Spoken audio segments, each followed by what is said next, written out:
ሰላም ውድ የናቲ ፉትቦል ተመልካቾቻችን እንደምን አድራችሁ? የነሐሴ 9 2018 ዓ.ም ዕለተ ቅዳሜ ዜናችን ተጀምሯል። እስከ መጨረሻው አብራችሁን ቆዩ። ላይክ፣ ሼር፣ ሰብስክራይብ ያደርጋችሁ ዜናዎችና መረጃዎችን ያካፈልኳችሁ እስከ መጨረሻው አብራችሁን ቆየው። እኔ ናትናኤል ብርሃኑ ነኝ። ወደ ዜናዎቻችን እናልፋለን። ዛሬም በርከት ያሉ ጉዳዮችን እንያዝነው። በተለይ በዝውውር ጉዳያችን የአቋም መልቀቂያ ጨዋታዎችም ይደረጋሉ ዛሬ። ስለና አርሰናል፣ ስለ ማንቸስተር ዩናይትድ፣ ስለና ፒኤስጂ፣ ስለ ባርሴሎና የመሳሰሉት ክለቦች መረጃ ይዘናል። እናንተ ብቻ እስከ መጨረሻው ቆዩ። ላይክ፣ ሼር፣ ሰብስክራይብ እያደረጋችሁ እንዳይረሳ ማለት ነው።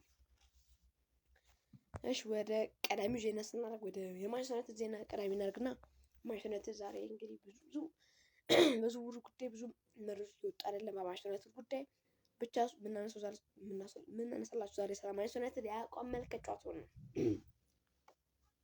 ዛሬ ማንቸስተር ዩናይትድ የአቋም መልቀቂያ ጨዋታ አለው ከኤሲ ሚላን ጋር ዛሬ 9:45 ላይ በፖላንድ ያደርጋሉ። ኤሲ ሚላን ከማንቸስተር ዩናይትድ ማለት ነው። እሱ ብቻ ነው ከማንቸስተር ዩናይትድ ዜናችን ሊነሳ የሚችለው ስለሆነ እሱን እንግጥላችሁ ብሎ ነው። ኤሲ ሚላን ከማንቸስተር ዩናይትድ ዛሬ 9:45 ላይ ጨዋታ አላቸው። እንድትከታተሉ እንጋብዛለን። ስለሆነ ኤሲ ሚላን ከማንቸስተር ዩናይትድ ዛሬ ማንቸስተር ዩናይትድ የመጨረሻ የአቋም መልቀቂያ ጨዋታ ያደርግና ቀጣይ ሳምንት የዛሬ ሳምንት ቅዳሜ ከአዲስ አዳጊው ሃል ሲቲ ጋር የመጀመሪያ እንግሊዝ ፕሪሚየር ሊግ ጨዋታውን ያደርጋል ማለት ነው። ስለሆነ ዛሬ ከኤሲ ሚላን ጋር በፖላንድ ጨዋታውን ያደርጋል ማለት ሁሉም ሰዎች ደግሞ እዛ ደርሰዋል ማለት ነው። የእረፍት ጊዜያቸውን ጨረሱ አሉ ማለት ነው። ስለሆነ ይሄ ነው በማንቸስተር ዩናይትድ ዜና። ማይክል ካሪክ እንግዲህ ሁለት ተጫዋቾችን ማስፈረም አለብን ማስፈረም እንፈልጋለን ሲሉ ተናግረው ነበር። ግን እስካሁን ድረስ አንድም ተጫዋች አላስፈረሙም። ከዛ በኋላ ቀጣይ እንግዲህ አንድ ሳምንት ሁለት ሳምንት የሚቀሩ ጊዜ አሉ ዝውውር መስኮት ሊዘጋ ስለሆነ በእነዚህ ጊዜያት እንግዲህ ሁለት ተጫዋች ለማስፈረም ይፈልጋሉ እና የሚሞክራሉ ተብሎ ይጠበቃል። ወደ አርሰናል ዜናችን እናልፋለን። ቀጣይ ደግሞ የአርሰናል ጉዳያችን ስናልፍ አርሰናል በዚህ ሳምንት እንግዲህ ከጃረል ኳንሻ ጋር ስለ ዝውውር ግንኙነት ተነጋግሯል ተብሏል። አሁንም አርሰናል የተከላካይ ክፍሉን ለማጠናከር በተለይ ማለት ተከላካይ ለማስፈረም በጣም ጥረት ሲያደርግ ነው። ኤዝሪ ኮንሳ አሁን ደግሞ ጃረል ኳንሻ ስማቸው የተያዘ ነው ማለት ነው። እንግዲህ ግንኙነት አድርገዋል ተብሏል ከጃረል ኳንሻ ጋር። እንግዲህ ባየር ሊቨርኩሰን በዚህ ውድድር ዘመን ተከላካዩን ለማቆየት ይሞክራሉ ተብሏል። ጃረል ኳንሻን በጣም ይፈልጉታል። ምርጥ ተከላካይ ማለት ነው። በሊቨርፑል የምናውቀው ነው። በሊቨርፑል እንግዲህ የምናውቀው ተጫዋች በጣም ጥሩ ተከላካይ ነው ማለት ነው። እንግሊዛዊ ተጫዋች እንግሊዝም በጣም ጥሩ እንቅስቃሴ የሚያደርግ ተጫዋች ነው። ስለሆነም ጃረል ኳንሻውን አርሰናል ፍላጎት አሳድረዋል። ማንቸስተር ዩናይትድ በዚህ ተጫዋች ፈላጊ ይሆናል እየተባለ የሚገኝ ተጫዋች ነው። ስለሆነ አርሰናል አሁንም የዊሊያም ሳሊባ ተተኪ አድርጎ ጃረል ኳንሻን ለማስፈረም ያደርግ ነው። ኮንሳንም እንደዛው ራዳር ውስጥ የሚገኝ ሌላኛው ተጫዋች ነው። ሌላኛው አርሰናል የጋላታሳራዩን አጥቂ ቪክቶር ኦሲሜንን ለማስፈረም በሚቻልበት ሁኔታ የውስጥ ውይይት አድርጓል ተብሏል። ስለሆነ ኦሲሜን ወደ ፕሪሚየር ሊግ ለመዛወር ከፍተኛ ፍላጎት ያለው ሲሆን ጋላታሳራይ መሸጥ ግን አይፈልግም ነው የተባለው። ጋላታሳራይ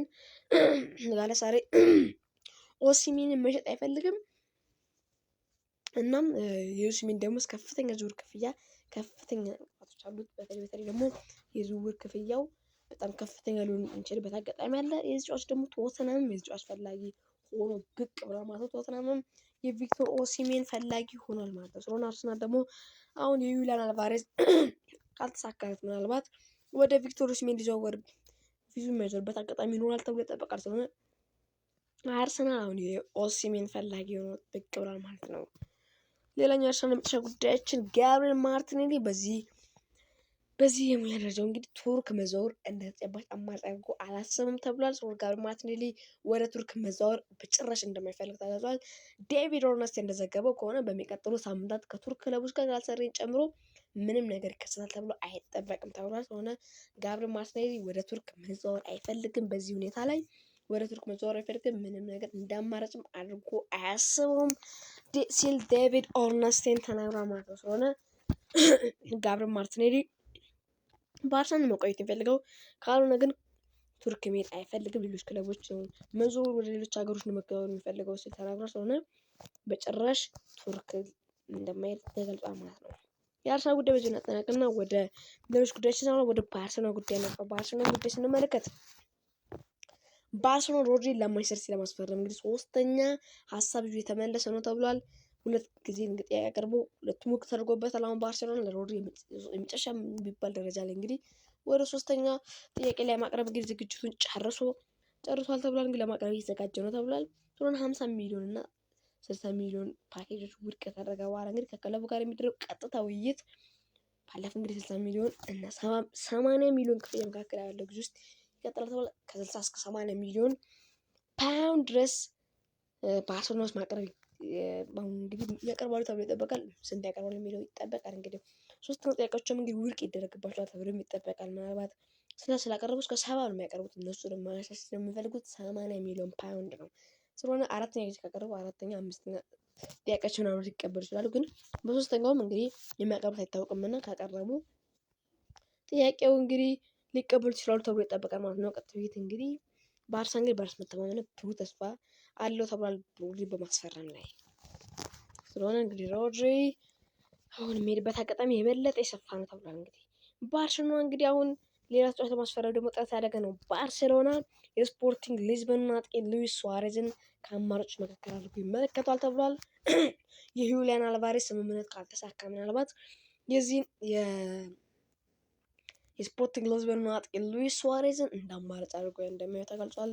ሁሊያን አልቫሬዝ የሚመጣበት አጋጣሚ በጣም ጠባብ ነው።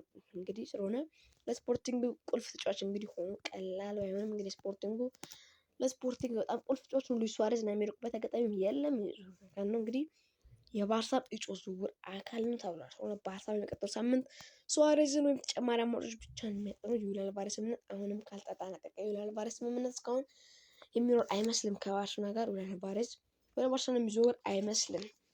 ወደ ባርሴሎና መልቀቅ አይፈልጉም አትሌቲኮ ማድሪዶች። ወደ ባርሴሎና ሆኖ እንግዲህ ሁሊያን አልቫሬዝን መልቀቅ አይፈልጉም። ምናልባት እንግዲህ ሁሊያን አልቫሬዝን መልቀቅ ከፈለጉ ወደ አርሰናል የሚሄድበት አጋጣሚ ሊኖር ይችላል ተብሎ ይጠበቃል። ስለሆነ ባርሴሎና እንግዲህ ስፖርቲንግ ሊዝበን አጥቂ ሉዊስ ሱዋሬዝን እንደ አማራጭ አድርጎ እየተመለከቱ ይገኛል ተብሏል። ከስፔን ሳንወጣ አትሌቲኮ ማድሪድ እንግዲህ የቶተናሙን አምበል ክርስቲያኖ ሮሜሮን በ5 ዓመት ማስፈረሙን ይፋ አድርጓል ማለት ነው። አዲስ ክለብን ተቀላቅሏል ክርስቲያኖ ሮሜሮ ከቶተናም ወደ አትሌቲኮ ማድሪድ ተቀላቅሏል ማለት ነው። የ5 ዓመት ኮንትራትን ይፈርማል። እስከ 5 ዓመት ከአትሌቲኮ ማድሪድ የሚያቆየውን ውል ተፈራርሟል ማለት ነው። ሌላኛው የምናነሳው ጉዳይ ስለ ፓሪሲያኑ ከመሳታችን በፊት ግን ኮሞ እናነሳለን።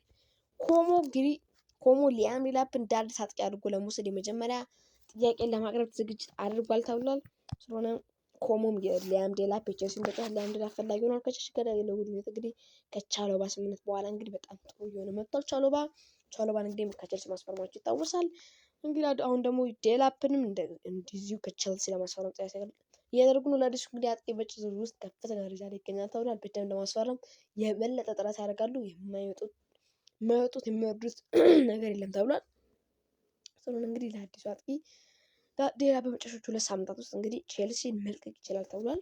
እንግዲህ 2 ሳምንት ብቻ ጊዜ ተሰጥቶታል ማለት ነው። ሌላኛው የምናነሳው ቼልሲ ጉዳያችን የሚሆነው በኤንዞ ፈርናንዴዝ ጉዳይ ነው። ቼልሲ እንግዲህ ለኤንዞ ፈርናንዴዝ ምንም አይነት ኦፊሻላዊ የዝውውር ጥያቄ አላገኘም፣ አልተቀበለም ተብሏል። ምክንያቱም የእንግሊዝ እንግዲህ የጊዜ ገደብ ሰዓቱ አልፏል። ጊዜ ገደብ የተሰጠው ሰዓት 11 ሰዓት በትናንትናው አልፏል።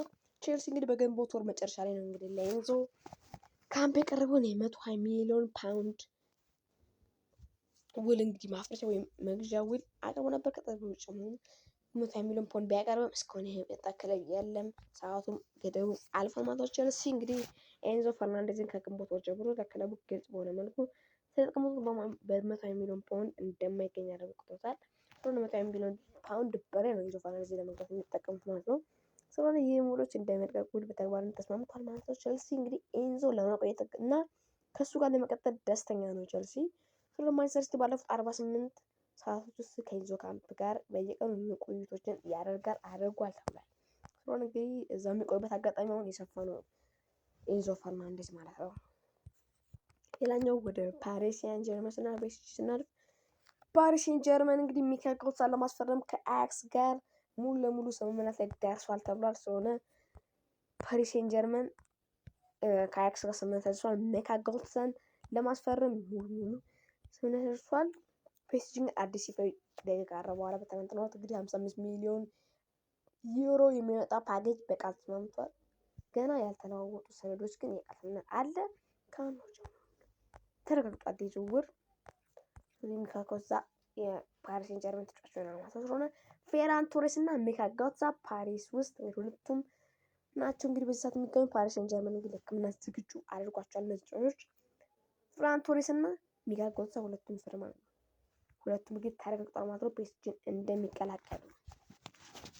ውድ ናቲ ፉትቦል ተከታታዮቻችን የዛሬው ማዳ ስፖርት ዜናችን ይመስል ነበር። ነገም በሌላ በትኩስ ዜናችን እንመለሳለን። ዛሬ ማታ 1 ሰዓት ላይ ትንታኔ ያለን ተንታኔ ያቀርባለን። ሁላችሁም ተዘጋጁ። ምርጥ ትንታኔ ያለን። ሁላችሁም ግን ጠብቁ። ላይክ፣ ሼር፣ ሰብስክራይብ ያደርጋችሁ። ሰላም አሉ። አመሰግናለሁ። ባይ ባይ።